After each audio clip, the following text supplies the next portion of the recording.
Tales from the trenches. Stories forged in the fires of experience. This episode brought to you by Service Logic. Scale your business while preserving your brand legacy and autonomy with Service Logic. Learn more at servicelogic.com.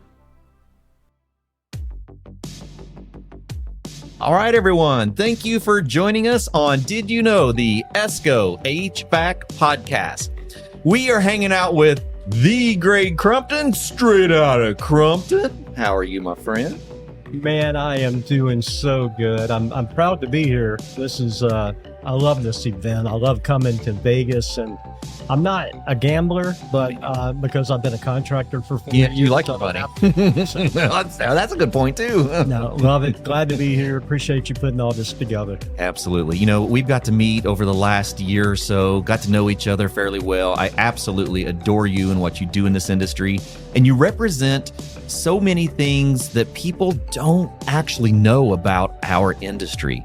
And so I wanted to spend some time really talking to students, to technicians, even our educators about the importance of recognizing what paths are in this industry, because unfortunately so many people see HVAC, and so many parents when their students come home and go, "Hey, I think I want to join the HVAC program," they go, "Oh, okay. Yeah. Okay, so you're going to work on furnaces and air conditioners your whole life, and that's a noble job. It's good work, and there's some decent money in there. Have you thought about these other options?" Yes. Well, Clifton, that topic is near and dear to me because I've never, and to your point, every piece of our industry is important. But I've made a career, and I've never crawled under a house, and I've never been in an attic for pay. Now, I've done plenty of your own, yeah. But when people hear HVAC, they have this mental immediate stigma. They're driven to this thought process of what you just described.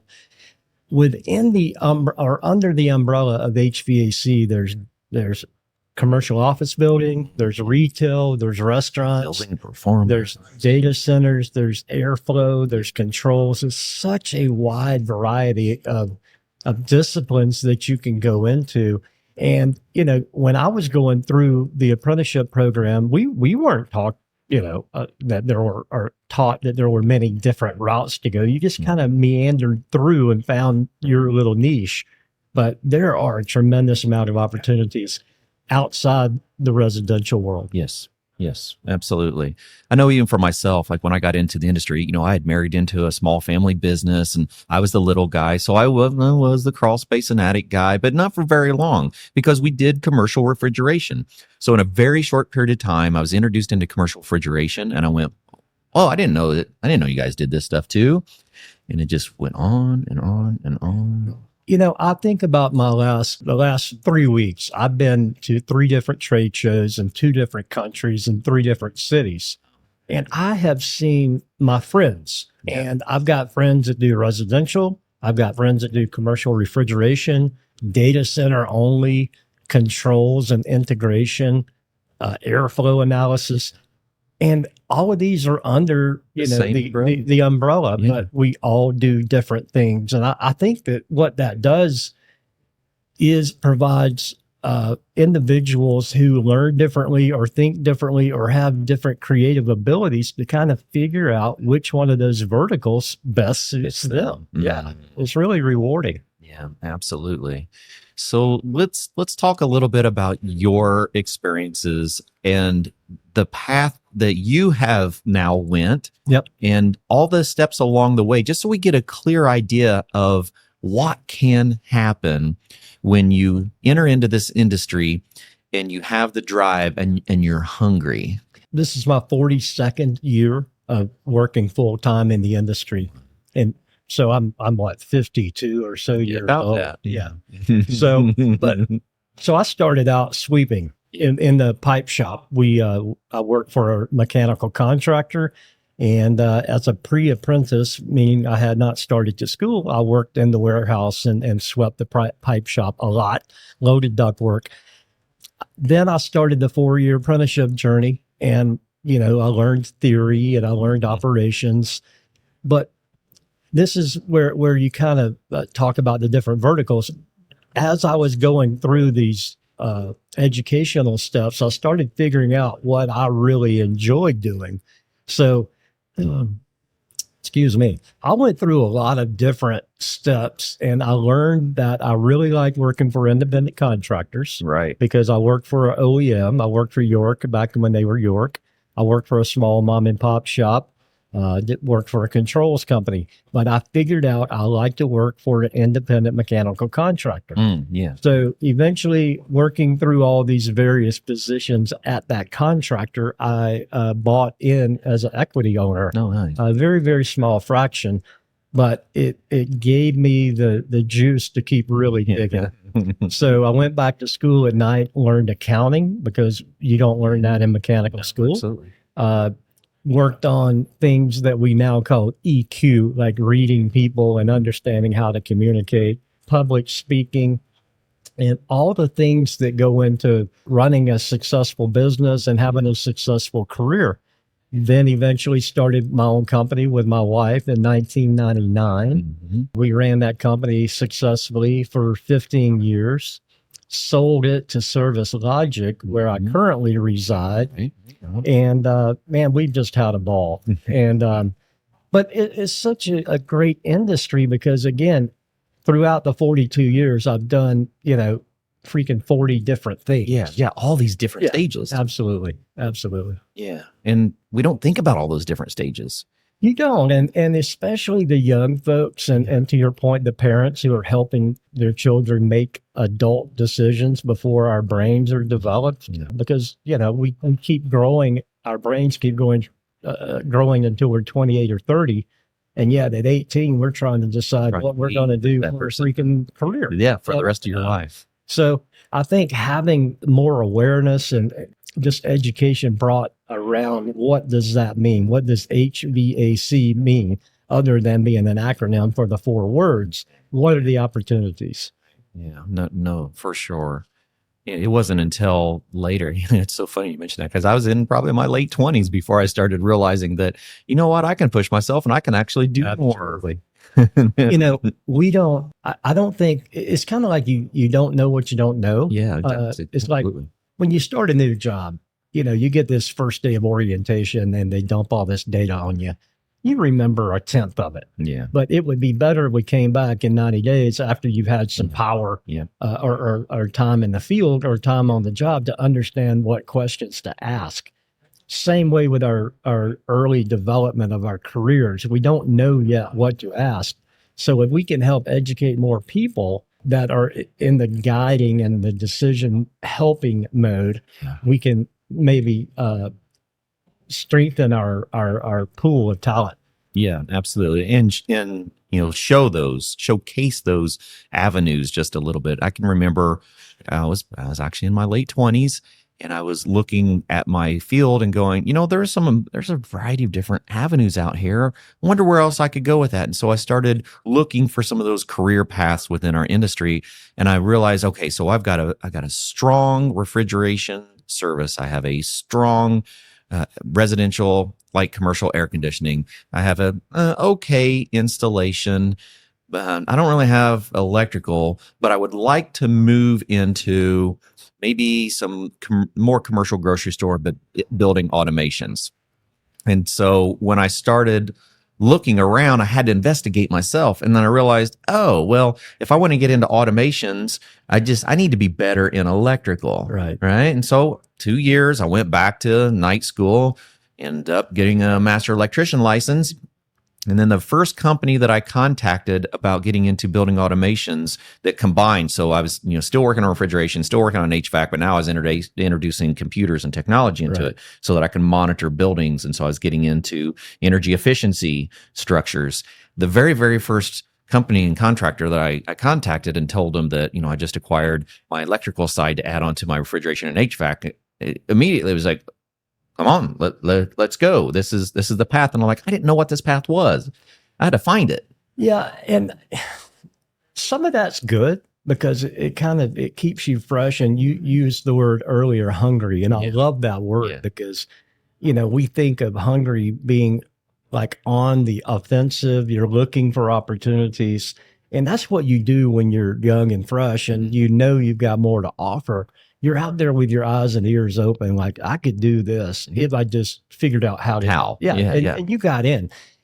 Generation Z, which is what we're appealing to with most of these instructors here at the education conference, they want a career path. They want to know. They don't want to be told you show up at Monday and you work your butt off and you shut up. Yeah. That doesn't work. No, that's not successful. So we have to make sure that we have a literal map of how they go from day one to however long you can entertain and keep them. Yeah. But there are multiple steps that they can grow into as people and as technicians and or as owners and or as whatever. Yeah, wherever they end up. Absolutely. And the interesting thing about that, the more I learn about Gen Z, I keep saying this to people, I kind of want to be a Gen Z because they have opportunities. It's not like this is all new. I mean, if we think about it, the structure that works well for Gen Z actually probably works very well for all of us. Absolutely. And I think we finally got to the point to where we realize it's okay to be understanding. It's okay to listen to somebody that's got a single mom who can't show up at 8. And she'll be there every day at 8:30. Absolutely. Those kind of human issues, we've kind of taken off our masculinity core or our shell, whatever you want to call it. And we've come to be in realistic people that are dealing with realistic people with real world deals. Yeah. And you got to figure out how to accommodate. You can't just say, shut up anymore. Yeah. You got to say, okay, I hear you. Let's figure out how to do it together. Yeah. Isn't that interesting? Yeah, novel idea. We should have thought of it. That's what's crazy is we're at this point finally. You mentioned you want to be a Gen Zer. I want to be a young technician because walking this trade floor. Oh my gosh, isn't it exciting? Cool stuff.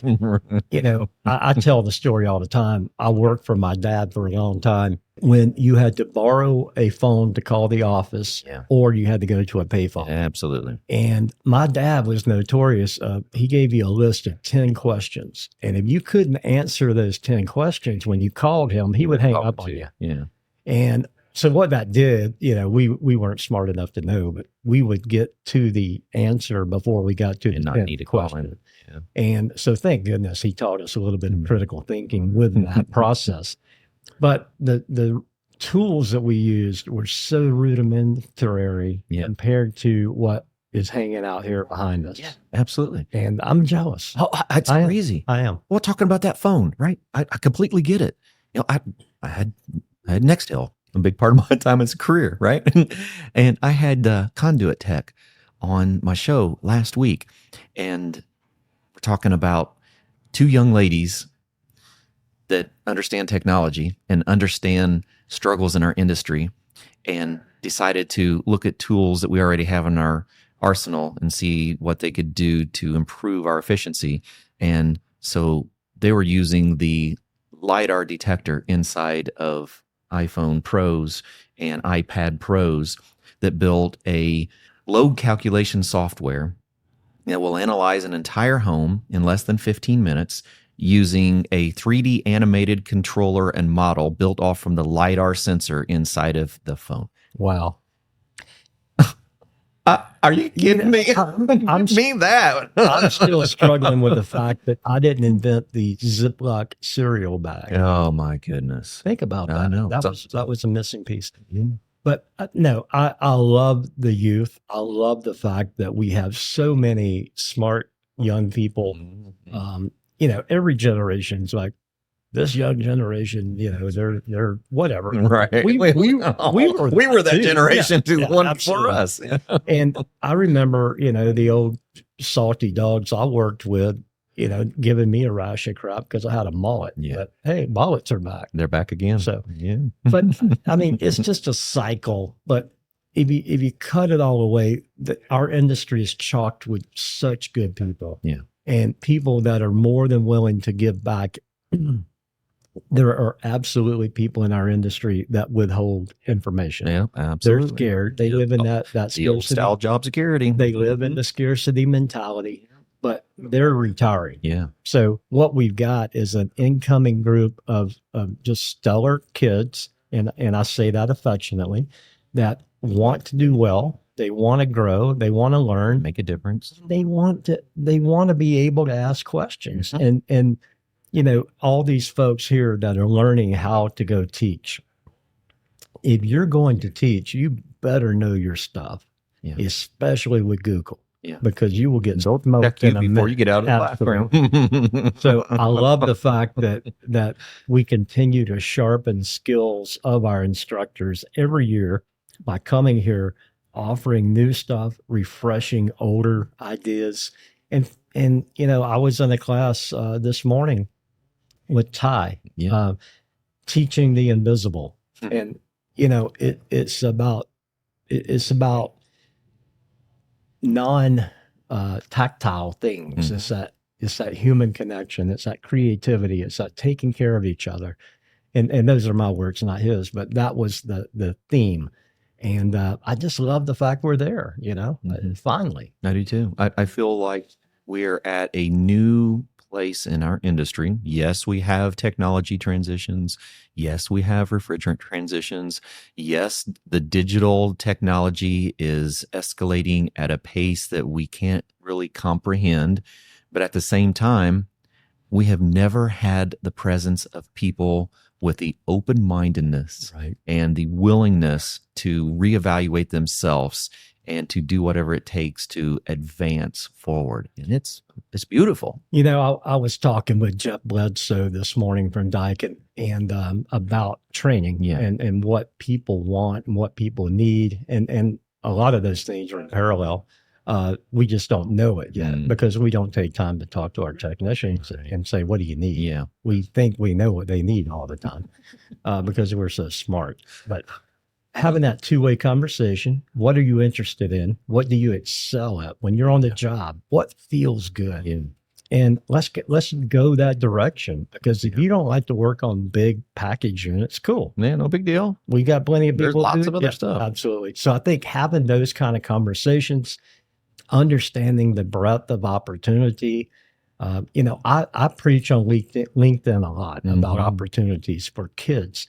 I'm not talking to the kids because they're not on LinkedIn. That's right. I'm talking to the parents. I'm talking to the co-workers of parents. I'm talking to that lady you go to church with that has a kid that doesn't know what he wants to do or she wants to do.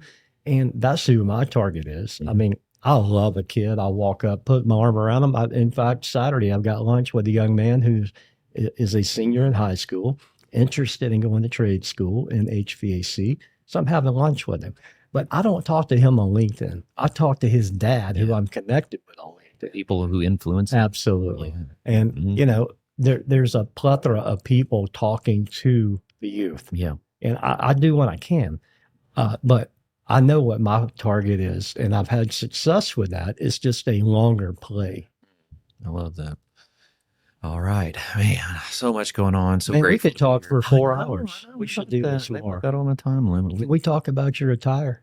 Yeah, absolutely. Oh, those that can't see us. So I like to make a statement when I go places. I like to have fun. I like to blend fun and education. So yeah, where's Waldo today? So I'm sitting here looking at Clifton and his get up, and he is looking very sporty. So I try to. Good for you, my man. Be proud. Represent. Represent. But I really do appreciate what you're doing with this podcast hub that you have here. And if you look at the names who are coming, who have come before me and who will be after me in the rotation, what a wide variety of people. You know, there's students signed up, there's instructors signed up. Manufacturers. I love it. Absolutely. And thanks for all the sponsors who are here representing and sponsoring what you guys are pulling together. You can't do it without good sponsorship. You can't. When I look around the ballroom or the expo hall, it's just amazing that the support that we see. And it's business. I get it. Klein Tools is here because they need to sell tools. They need to sell tools to people who are working on equipment. So it's a natural business thing. But when you talk to the gentlemen behind the tables, they're passionate about what they're doing. Very passionate. This is not just business. Yeah. This I is really appreciate that piece. bring the training, show what you do, then bring the training and share the experiences. And I know we're getting close on time, but to what I would like to do for everybody is that if you're in the skilled trades, find somebody, one or two youngsters, put your arm around them and help them over the hump. Yeah. That'll be different for people. Some mentoring requires daily love, some weekly, some a pat on the fanny every once in a while, good or bad. Yeah. But figure out what that relationship can be with somebody who is up and coming and help them, because we've got to increase our talent pool.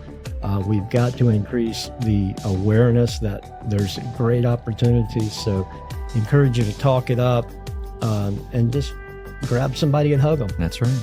Absolutely. Well, we wouldn't have said that 20 years ago, would we? Well, you and I might. We might have, but not everybody. Yeah, not everybody. Probably got in trouble. My friend, Greg Crumpton. My pleasure, Such sir. an honor. Enjoyed it. All right. Thank you.